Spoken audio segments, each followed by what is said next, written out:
મેડમે ખાઈ છે ને એસાઇનમેન્ટ કરવાનું કીધું છે, એમાં રડવાનું શું આવે? હા, જો પેલો હું સ્કૂલે એને લેવા આવ્યો છું તો મેડમે થોડી દાટ લગાવી તો એ રડવા માંડી છે. મહાદેવ, કેમ છો ફેમિલી? મોજમાં? તો અમે પણ મોજમાં. તો ચાલો મિત્રો છે ને, આજે છે ધૂળેટીનો બીજો દિવસ, કેમ કે આજે તો કોઈ રંગવા આવવાનું નથી. એટલા બધી એન્જોય કરી, એટલા બધા ખૂબ રમ્યા, એન્જોય તો બહુ જ કરી. એવું લાગતું કે મારા મોં પરથી કલર જશે કે શરીર પરથી કલર જશે, પણ ફાઇનલી મિત્રો દેશી જુગાડ કરીને મેં મારા શરીર પરથી કલર લીધો છે.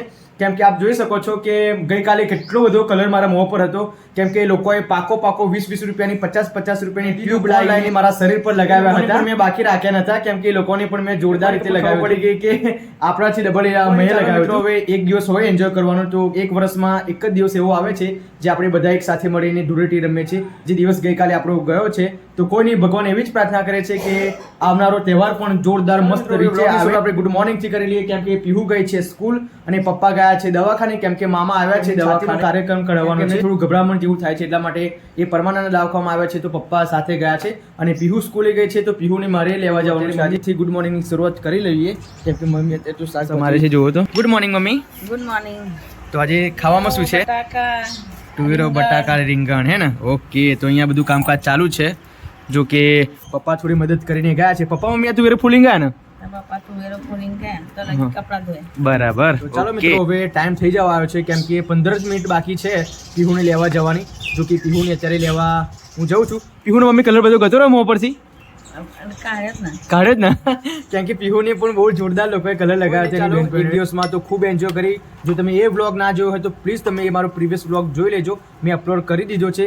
જોરદાર સુંદર મજાનો 17 મિનિટનો વ્લોગ છે, પણ તમે ખૂબ મજા આવશે અને તમે પણ હસશો કે આ લોકોએ શું શું કર્યું છે કાંડ.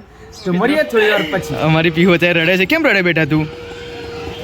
મેડમે ખાઈ છે ને એસાઇનમેન્ટ કરવાનું કીધું છે, એમાં રડવાનું શું આવે? હા, જો પેલો હું સ્કૂલે એને લેવા આવ્યો છું તો મેડમે થોડી દાટ લગાવી તો એ રડવા માંડી છે. રડીશ નહીં, ચાલો ચૂપ ચૂપ, અચ્છે બચ્ચે રોતે નહીં હે. ચૂપ ચૂપ, રડીશ નહીં, ચલ ચૂપ થઈ જા, ચૂપ થઈ જા. જીયાનસિંહ પાણી પીવડાવીએ છીએ આપણે. ઓકે ચલો, ચૂપ રહી ગયા મારી જીયાનસિંહ. હવે ચલો ઘરે જઈએ. ના રડીશ, ચાલ ચૂપ. ફાઇનલ મિત્રો, હું પીહુને સ્કૂલેથી ઘરે લઈને આવી ગયો છું, તો આપણે એને પૂછીએ એનું રડવાનું કારણ. પણ એ તો મેં કીધું પછી દાટ સુનાઈ ને, કેમ કે સમા મેડમ નામ છે ને?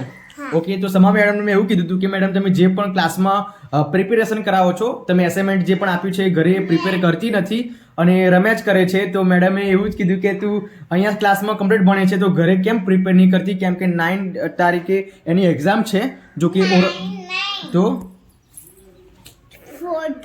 4 તારીખે છે. ઓકે, તો ઓકે 4 જ દિવસ રહ્યા છે, જે છતાં પણ ઘરે આવીને એ પ્રિપેરેશન કરતી નથી. તો આજે મેં મેડમને એની ફરિયાદ કરી, તો મેડમ એને એટલી બધી દાટ સુનાવી, તો તમે હમણાં જોયું હશે કે કેટલી બધી રડતેલી. કેમ આટલું બધું રડવું આવે છે? તું પ્રિપેરેશન કરતી હોય તો આટલું બધું રડવું આવે? હે, હવે ઘરે વાંચીશ? હા, ઘરે અસાઇનમેન્ટ પ્રિપેર કરીશ, લખી વાંચીશ ને? જો હવે નહીં કરું ને તો મેડમને કહી દઈશ પાછી, બરાબર? કેમ કે મેડમે મને વોર્નિંગ જ આપી છે કે તમે જ્યારે પણ એ ઘરે પ્રિપેરેશન કરવા ના બેસે તો મને કોલ કરજો, કેમ કે મેડમે કીધું છે કે મને નંબર પણ આપ્યો છે મેડમે, સમા મેડમે. હા,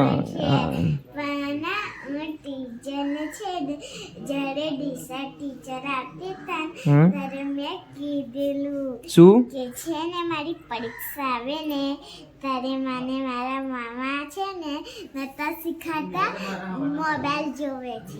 અરે બાપ રે, સીધું મારા પર આવી પડી. જો હું એને ઘરમાં એટલી બધી પ્રિપેરેશન કરાવું છું, જે છતાં પણ એ ધ્યાન આપતી નથી. सिखाते नहीं, झूठ बोलते, पबजी खेलते रहे. मैं पबजी कहाँ पे खेलता हूँ? खेलते हो? नहीं खेलता हूँ मैं पबजी. मैंने है ना रोज मैं फोटा मुका रहती ना, तो इधर आवे ना बैठे बैठे नहीं, तेरे को जब मैं देखो बोलने नहीं दे रही, जो बोलवा જ નહીં દેતી. મને ખબર છે આ નહીં ગોઠે, કેમ પણ મેડમે મને નંબર આપ્યો જ છે. હું મેમને જો જ્યારે પણ તું પ્રિપેરેશન કરવા નહીં બેસું ને તો હું ફોન કરી દઈશ. ઓકે, હું ફોન કરી દઈશ. હા, મેડમે એને બહુ બધું બોલ્યું. મેં એને કીધું કે મેડમ તમે જે પણ અસાઇનમેન્ટ લખાવો છો ને એમાં હું ઘેર આવીને પ્રિપેરેશન કરતી નહીં. તો પછી મેડમ બહુ બોલ્યા એને, તો ત્યાં રડવા માંડી પછી.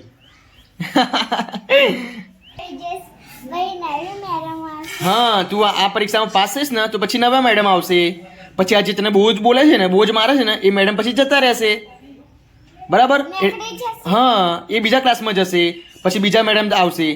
કેમ કે તું સિનિયર કેજીમાં છું ને, તો પછી ફર્સ્ટમાં આવીશ પછી નવા મેડમ આવશે એટલા માટે કહું છું કે તું પ્રિપેરેશન કર ફટાફટ. ચલો કપડાં ચેન્જ કર લે અને ફટાફટ વાંચવા બેસા. ચલ ઊભો થાવ. Stand up go. ઓકે. તો મળીએ મિત્રો થોડી વાર પછી. સો પ્લીઝ બ્લોગમાં કન્ટિન્યુ બન્યા રહેજો કેમ કે આજે પીહુની તો બહુ જ ડેન્જર વાટ લગાવી દીધી સમા મેડમે, જો કે મેં જ લગાવી છે કેમ કે મેડમે મેં બધું જ કીધું છે મેડમને, એટલા માટે મેડમ એને બોલ્યા. તો તમને ખબર છે કે મેડમ બોલે તો આ થોડું એને શિક્ષા મળે.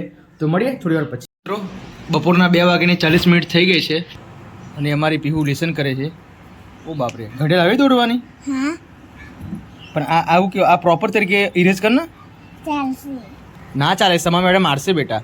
અને મારી જોડે ગોળ સર્કલ નથી તો ક્યાંથી દોરું? એમને હવે રૂપિયાનો સિક્કો હોય ને એ તારે વચ્ચે મૂકી દેવાનો અને પછી ગોળ રાઉન્ડ મારી દેવાનું. મસ્ત જોરદાર થઈ જાય રાઉન્ડ. સર્કલ જોરદાર બનશે બેટા. પણ જો આ કેવું સર્કલ લાગે છે આમ. અને મામા એક વાત કહું, નાનાથી ના દોરાય, મોટું ગોરાઉન્ડ જોઈએ. અરે બાપ રે, તને કોઈ ના પોકી વરે. બોલ. જો અમારો લાલુ નીંગવાની સ્ટાઇલ તો જો કેવી રીતે ઊંઘી ગયો છે લાલુ. જો તો કેવી રીતે ઊંઘી ગયો. એ ઉઠી ગયો. ચલ લેસન કર તું લેસન કર બેટા. લેસન કર. ચલો લેસન કરો. ના એ તો કરશે. બાકી આજે પીહુની જો જોરદાર જબરજસ્ત દાટ લગાવી હતી તે છતાં પણ 2 કલાક પછી એ લેસન કરવા બેઠી છે. બાકી આખી બપોર તો રમી જ છે કેમ કે 2:30 વાગવા આવ્યા છે અને ઘરમાં તમામ લોકો સૂઈ ગયા છે. જો અને અમે 2 જ જાગીએ છીએ. બાકી પીહુ ને હું અમે 2 જ જાગીએ છીએ.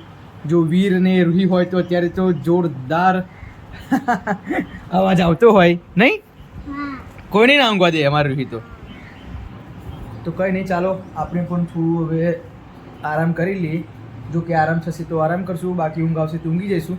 પણ હવે થોડું તો બીજી અમે રમી લઈએ કે મગજ ફ્રેશ કરવું પડશે કેમ કે કેમનું હું બોરિંગ થઈ ગયો છું. બપોરે થોડું કામ હતું એટલા માટે કામ પતાવીને બોરિંગ થઈ ગયું છું. તો થોડું આપણે પબજી રમી લઈએ પછી માઇન્ડ ફ્રેશ કરીને થોડું આરામ કરીએ. સો પ્લીઝ મિત્રો બ્લોગમાં કન્ટિન્યુ બને રહેજો.